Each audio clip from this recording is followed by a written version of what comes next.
Hello everyone, in this video we are going to learn all about simple, compound and complex sentences. Also I'll show you the differences between these three types of sentences and some super tricks so that it will be easy for you to know and to transform this kind of sentences in the exam. So let's start with the video. So simple sentence is a sentence that contains one subject and a verb. It expresses a single complete thought and it stands on its own. It's an independent clause, or you can also say main clause. It does not require a dependent clause to complete its meaning. Here I would like to say one thing, and that is sometimes in the exam you'll have long simple sentences. But you always have to remember one thing, and that is no matter what is the length of the sentence, it always carries one subject and one verb. So that's known as a simple sentence. Now, a complex sentence contains one independent clause and at least one dependent clause. An independent clause, as I said earlier, it can stand on its own, but dependent clause cannot stand on its own, even though it has a subject and a verb. So a dependent clause, in the broader way, you can say that it's a half sentence, even though it has a subject and a verb, but it does not make a complete sense on its own. It always required a independent clause to make a complete sense. So in short, a complex sentence is a sentence that has a independent clause and one or more than one subordinate clauses. That is known as the complex sentence. Common subordinators are although, because, since, when, while, before, after, if, etc. These are the most common subordinators that we use.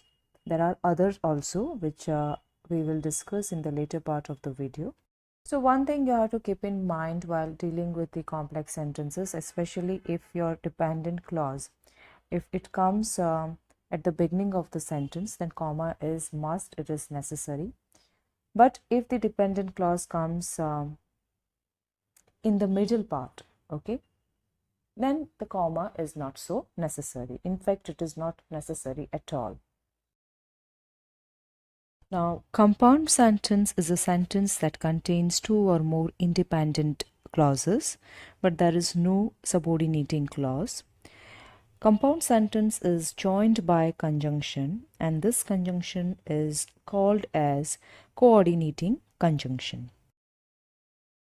Some commonly used conjunctions, coordinating conjunctions, are: if addition is there, then we use and. In contrast, we use but or yet.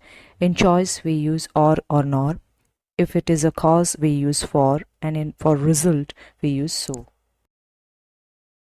Remembering the acronyms fanboys is an easy way to remember the coordinating conjunctions we can use to join independent clauses. Now we will see how to transform simple, compound and complex sentences. So the first thing to do in simple sentence is to pick out the verbs in a sentence so that you know how many clauses are there. Now, if you make the mistake of picking out of non-infinitive verbs are divided into three types. One is gerund, the other one is participle, and the third one is to infinitive. To infinitive, basically it is the base form of the verb and before it to comes, so such as to dance, to swim, to eat. Now gerund and participle, they end with verb plus ing, and both seems when you spot it, it seems as it is verbs, but they are not. Gerunds work as a noun and participle works as an adjective in a sentence. So this you will only learn if you practice every day simple sentence, simple, compound and complex. So this was something that I wanted to say about the simple sentence. Now remember that simple always carry sentence, or simple sentence always carry one verb and one subject.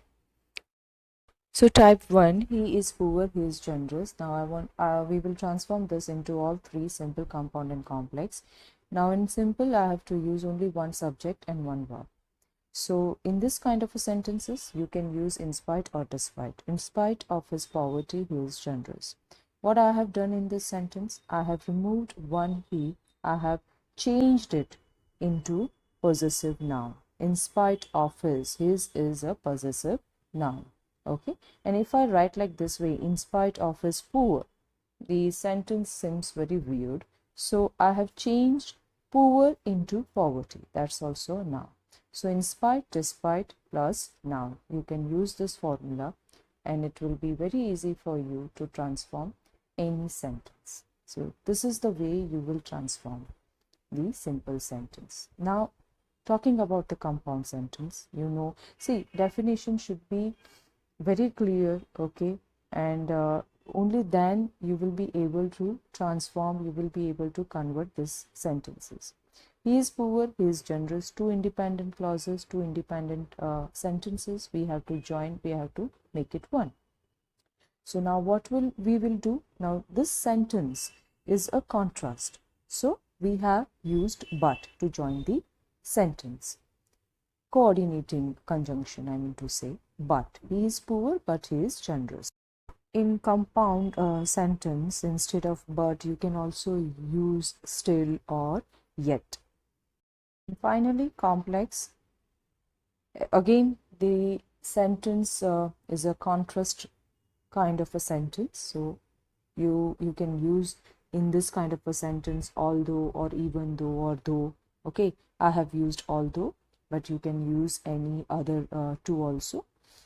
Although he is poor, he is generous. Now see, subordinating clause, it comes in the beginning, and that is the reason after poor I have put comma. So if it starts from the beginning, you have to put comma, but if it comes in the middle or at the end, there is no need of putting the comma. So this was the type 1. The second type of the example, it was raining heavily, the match was cancelled. Now in this kind of a sentences, you can use, if you want to transform it into simple, you can use on account of, or as a result of, or because of, or due to, or you can also use owing to. I have used on account of, you can use any one that I said earlier. And the sense that we are getting from this sentence is both reason and result. So when you have reason and result or any one of it, you can use all the prepositions that I have discussed with you earlier. The example, it was raining heavily, the match was cancelled.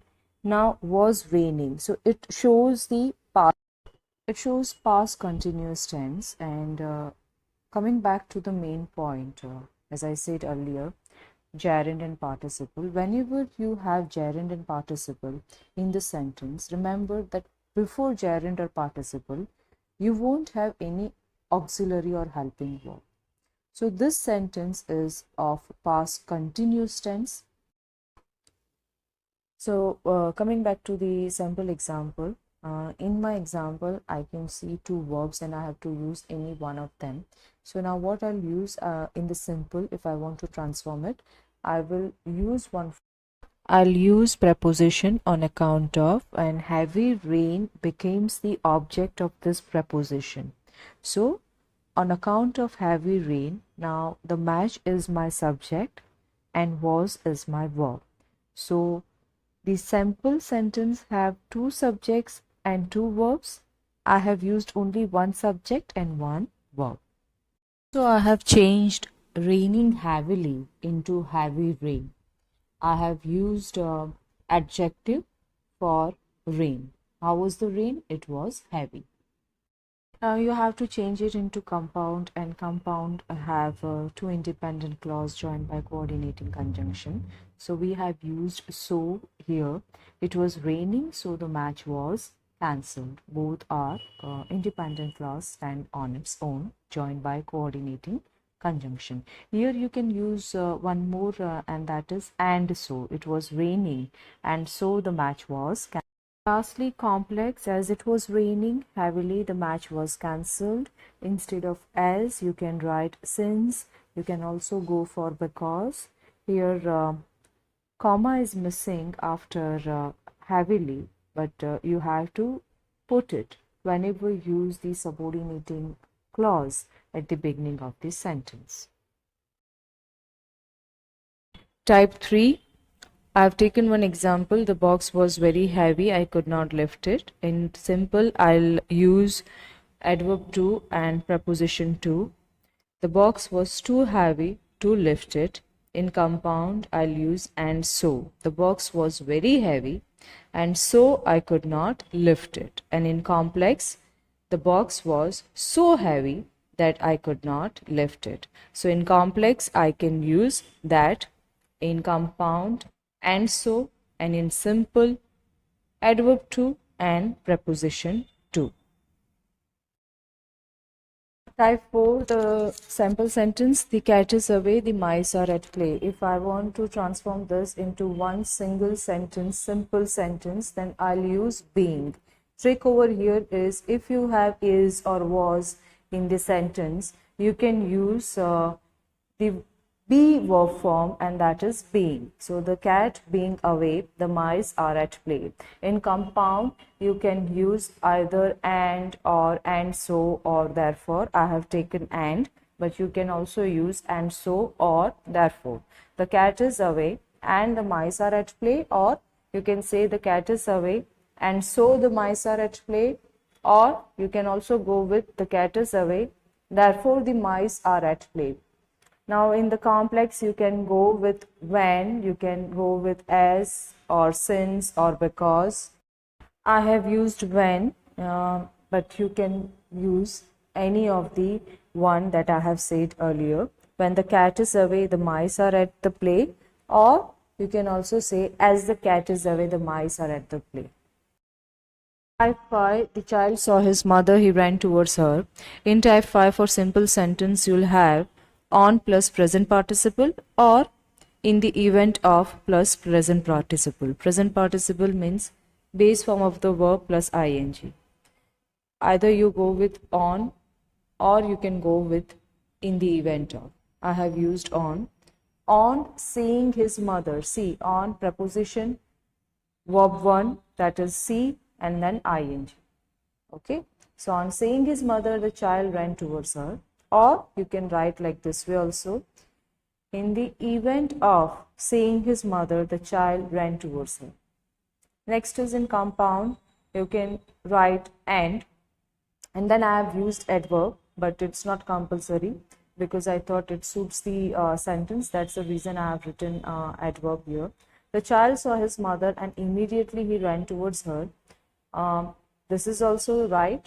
And you can also write like this way, the child saw his mother and he ran towards her. In complex, either you go with as soon as or when. Type 6. One thing I want to make it very clear, and that is that I am giving this number like type 1, type 2 for you to note down it. There is no specific rule that you have to do it like the way I am doing it. Okay.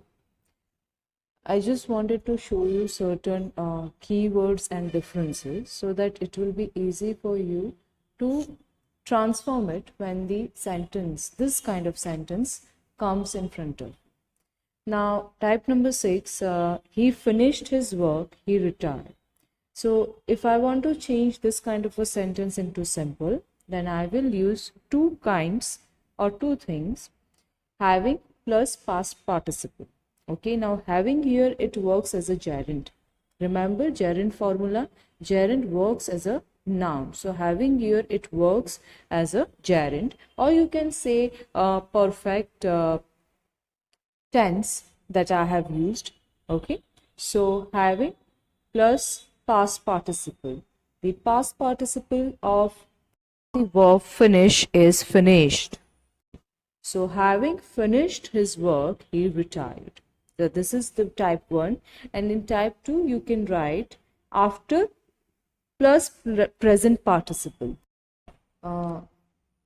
For example, you will write like this way. If you want to use after in this kind of a sentence, then you have to, the next thing that will come will be present participle. After finishing his work, he retired.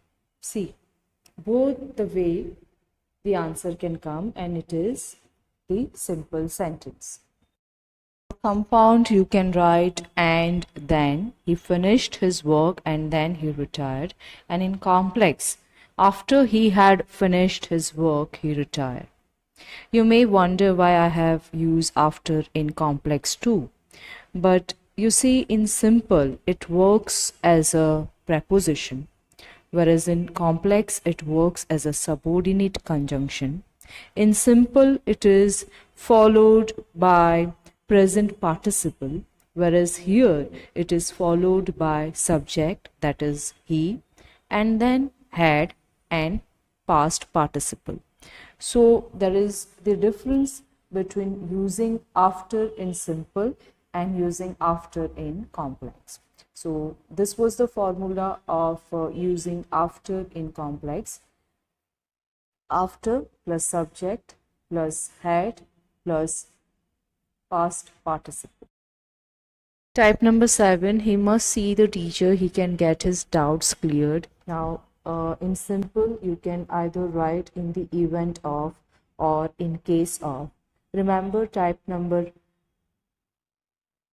5, on plus verb plus ing. So in that also I've said that on, in the event of, or in case of, you have to write this preposition, and the next word that will come will be base form of the verb and plus ing. So in the event of or in case of seeing his teacher, he can get his doubts cleared. I'm explaining you all this thing directly because every time I can't discuss the definitions and verbs and subjects of simple, compound and complex. I have already said all this thing in the initial stage of the video. So if you have any doubt, I suggest you pause the video and rewatch it again and again till your doubts gets clear. So now talking about the compound, in compound you either write or else or otherwise. He must see his teacher, otherwise he cannot gets his doubts clear. Or you can write he must see his teacher, or else he cannot gets his doubts cleared. Now in complex, you can go with if or unless. If he sees his teacher, he can get his doubts cleared. Or you can write unless he sees his teacher, he cannot get his doubts cleared. Type number 8, he worked hard, he got state rank. In simple sentence, you have to plus verb, okay, that we call infinitives, to eat, to dance.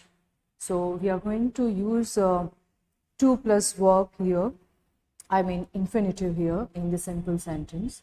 So he worked hard to get state rank.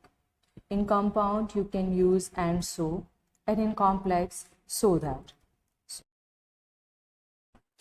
In type number 9, the sample example is Rima is a singer, Rima is a doctor. So in simple, I'll use a preposition besides. I'll use the present verb form, present verb be form, and that is I'll change is into being.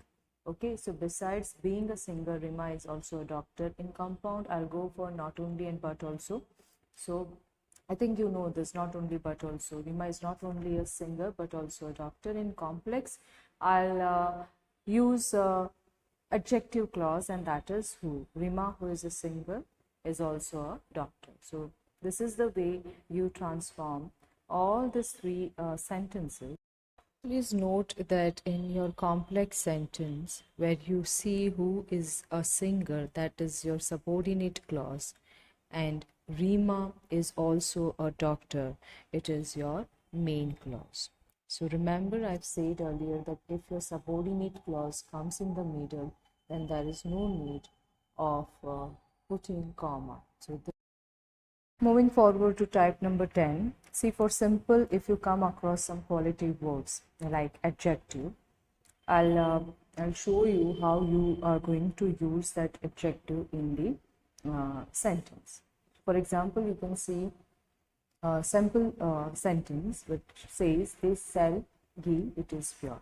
So in simple you will write they sell pure ghee. For compound you will write and for complex you will write either which or who or where. Which is used for thing, where for place, and who for person. So these were some of the types of simple, compound, and complex. What you will do, you will pause the video every time you see a new type and you will write all this thing in the form of column. So it will be very easy for you to learn by heart whenever it is needed. I hope this was an informative video regarding simple, compound, and complex. Try to do practice every day because without practice, it will be very difficult for you to transform all these kind of sentences. If I talk about myself, every day I do the practice of this because see, in higher grades, especially in 11th and 12th, you will come across to big, long, simple sentences, and it carries many things, as I said earlier, gerunds, participles, then you have verbs and many subjects also, but the definition is that you just have to take one verb and one subject. So you have to practice every day, otherwise it will be a bit difficult for you. Thanks for listening.